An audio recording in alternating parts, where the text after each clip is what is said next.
Hello वांगसन lover, कैसे हैं सब लोग। आई होप आप सब लोग अच्छे होंगे। चलिए शुरू करते हैं वी मीट अगेन का next part. Please background noise को इग्नोर कीजिएगा। हम देखते हैं कि वांगजी अपनी पुरानी यादों में खो जाता है। वांगजी जब 10 साल का था तब उसके फादर का एक कार एक्सीडेंट में डेथ हो गया था। वांगजी के बड़े भाई लैंड सिचन की उम्र तब 10 साल और यंगजी की उम्र 2 साल थी। वांगजी के फादर का बहुत बड़ा बिजनेस एम्पायर था, लेकिन वांगजी के फादर की डेथ के बाद उस बिजनेस को वांगजी के अंकल लैन कुरेन ने संभाला था। लैन कुरेन का अपना खुद का स्कूल और कॉलेज था, लेकिन अपने बड़े भाई की मौत के बाद उसने अपने भाई का बिजनेस भी संभाल रहा था, क्योंकि लैन सिचन अभी छोटा था और वह अभी बिजनेस संभालने लायक नहीं हुआ था। वांगजी हमेशा अपने कमरे में रहा करता था, जिस वजह से कार्मेन ली भी परेशान रहा करती थी। वांगजी जब कॉलेज जाता है तो वह अपने लिए कॉलेज में ही हॉस्टल रूम देखता है। कार्मेन ली इसके लिए मना करती है, लेकिन लैन कुरेन कार्मेन ली को समझाता है कि यही शायद वांगजी के लिए अच्छा होगा। वह दोस्तों के बीच में रहेगा तो शायद बातचीत करना सीख जाए। उसके लैन कुरेन की बात सुनकर कार्मेन ली भी हाँ कर देती है और वांगजी को हॉस्टल में जाकर रहने की परमिशन दे देती है। वांगजी अपने हॉस्टल के रूम में अकेला ही रहा करता था, क्योंकि जो भी स्टूडेंट वांगजी के रूममेट बनकर आता था वह वांगजी के कोल्ड ओरे से डरा करता था। वह एक दिन बाद ही अपना रूम चेंज कर लिया करता था, इसलिए वांगजी को वहाँ पर भी अकेला रहना पड़ता था। एक दिन वांगजी अपने कॉलेज से अपने हॉस्टल रूम में वापस आता है तो देखता है हॉस्टल का वार्डन उसके रूम के बाहर खड़ा है। वांगजी उससे पूछता है, क्या बात है, तुम मेरे रूम के बाहर क्यों खड़े हो। हॉस्टल का वार्डन वांगजी से घबराता था, क्योंकि उसे पता था इस कॉलेज, हॉस्टल और स्कूल का मालिक उसका अंकल लैन कुरेन है, इसलिए वह वांगजी से ज़्यादा कुछ कह नहीं पाता था। वह वांगजी की तरफ डरते हुए देखता है और कहता है कि वांगजी एक स्टूडेंट है, वह हाफ सेमेस्टर में आ रहा है, हॉस्टल के सारे रूम बुक हैं, इसलिए उसको कोई भी रूम नहीं मिला। क्या वह कुछ दिनों के लिए तुम्हारे यहाँ रह सकता है। जैसे ही रूम मिलता है उसको मैं वहाँ शिफ्ट कर दूँगा। अभी फ़िलहाल के लिए हॉस्टल में कोई भी रूम खाली नहीं है।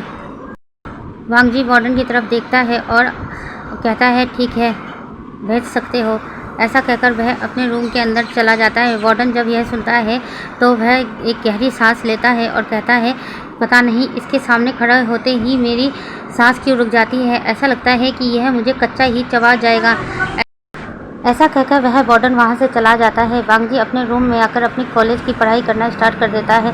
कुछ घंटों बाद कोई वांगजी के रूम का दरवाज़ा खटखटाता है, तो वांगजी जाकर दरवाज़ा खोलता है तो देखता है कि सामने एक शख्स खड़ा है जो अपने 32 दांत दिखा रहा है। उसे देखकर ऐसा लग रहा था वह कोई टूथपेस्ट कंपनी का सेल्समैन है, जो अपनी सफ़ेदी की चमकार दिखाकर अपना टूथपेस्ट बेचने आया है। वांगजी जल्दी से दरवाज़ा बंद करने की कोशिश करता है, लेकिन वह शख्स अपना पैर दरवाजे अटका देता है, जिससे दरवाज़ा बंद नहीं होता।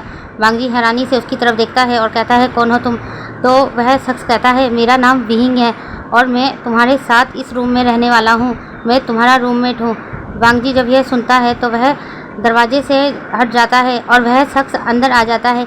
विंग अंदर आने के बाद रूम को अच्छी तरह देखता है और कहता है, तुम यहाँ पर कितने सालों से रह रहे हो। वांगजी विंग के सवालों का कोई भी जवाब नहीं देता और अपने स्टडी टेबल के पास जाकर अपना पढ़ाई स्टार्ट कर देता है। विंग ये देखकर अपना मुंह बना लेता है और जो बेड खाली पड़ा था उस बेड पर जाकर बैठ जाता है। विंग बेड पर बैठकर एक बार वांगजी की तरफ, एक बार पूरे रूम की तरफ देखता है, फिर वांगजी की तरफ देखकर कहता है कि तुमने अभी तक अपना नाम नहीं बताया, तुम्हारा नाम क्या है। वांगजी कोई भी जवाब नहीं देता है। वह फिर वांगजी के पास जाता है और उसके स्टडी टेबल के पास जाकर खड़ा हो जाता है और कहता है कि मैं तुमसे तुम्हारा नाम पूछ रहा हूँ, तुम अपना नाम तो बताओ ना। मैं भी तुम्हारे साथ इसी रूम में रहने वाला हूँ, मैं तुम्हें बिना नाम के तो नहीं बुला सकता ना। वांगजी विंग के बातों से इरिटेट हो जाता है और उसकी तरफ गुस्से से देखता है और कहता है कि मेरा नाम लैन वांगजी है।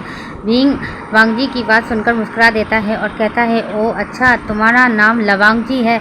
वांगजी जब यह सुनता है तो कहता है, मेरा नाम बिगाड़ना बंद करो, मेरा नाम लैन वांगजी है, ना कि लवांगजी। तुम मेरा नाम ढंग से बोलो।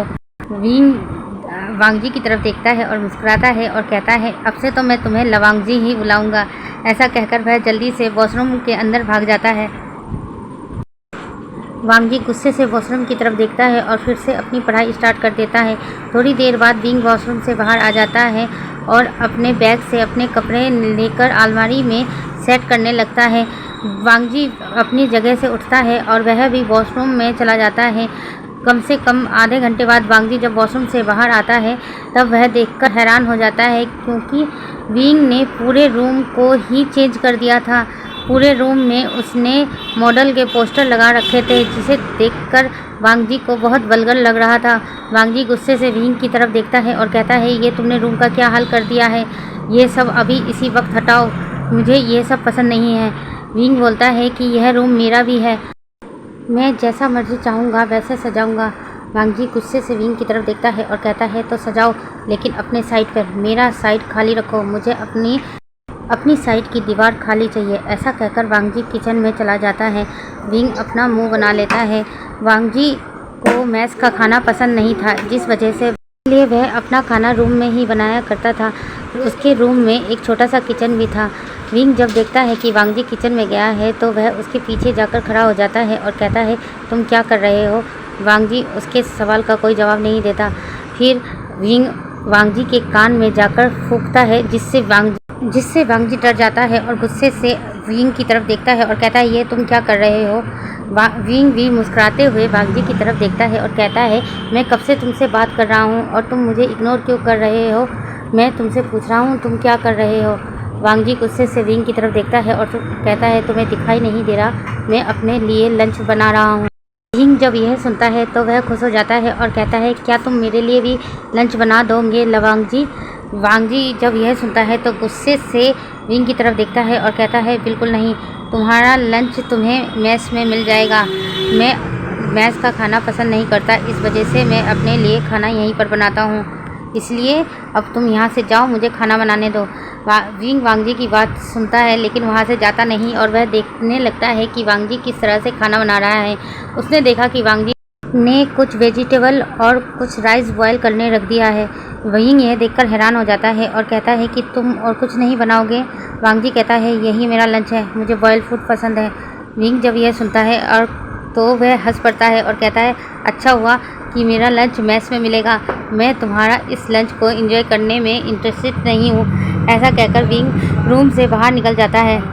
वांगजी गुस्से से विंग को जाता हुआ देखता है। उसके बाद वह अपना लंच करने बैठ जाता है। वह अपना लंच करके उठा ही था, तभी विंग कमरे में आ जाता है। उसका चेहरा उदास था।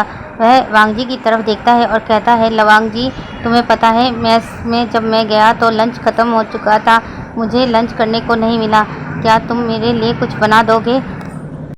वांगजी विंग की तरफ देखता है और कहता है, किचन वहाँ पर है, तुम खुद ही बना लो, मैं तुम्हारे लिए कुछ भी नहीं बनाने वाला।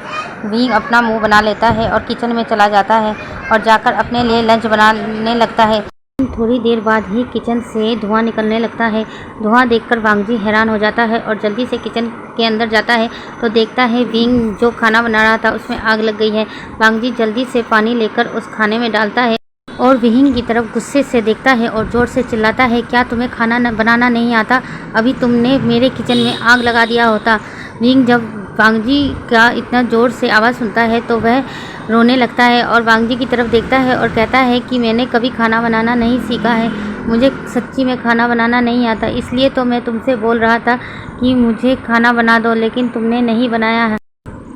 वांगजी जब विंग को रोते हुए देखता है तो वह अपना गुस्सा शांत करता है और विंग से कहता है, तुम बाहर जाकर बैठो, मैं तुम्हारे लिए कुछ बनाकर लेकर आता हूँ। ऐसा कहकर वह किचन साफ करने लगता है। विंग भी किचन से बाहर आ जाता है और अपने बेड पर बैठ जाता है और वहीं से वांगजी को खाना बनाता हुआ देख रहा था। थोड़ी देर बाद ही वांगजी उसके लिए कुछ बनाकर लेकर आता है, लेकिन जब विंग खाने की शक्ल देखता है तो अपना मुंह बना लेता है और कहता है, ये क्या बनाया है तुमने? वांगजी विंग की तरफ देखता है और कहता है, जो मुझे बनाना आता है मैंने वही बना दिया है, अभी के लिए यही खा लो। विंग अपना मुंह बना लेता है लेकिन वह उस खाने को खाने लगता है। विंग को वह खाना बिल्कुल टेस्टलेस लग रहा था, लेकिन क्या करे, उसे इस वक्त यही खाना खाना था तो वह चुपचाप खा लेता है। चलिए गाइस, आज के लिए इतना ही। अगर आप लोगों को मेरी यह स्टोरी अच्छी लगी तो प्लीज़ लाइक, सब्सक्राइब और कमेंट कीजिएगा।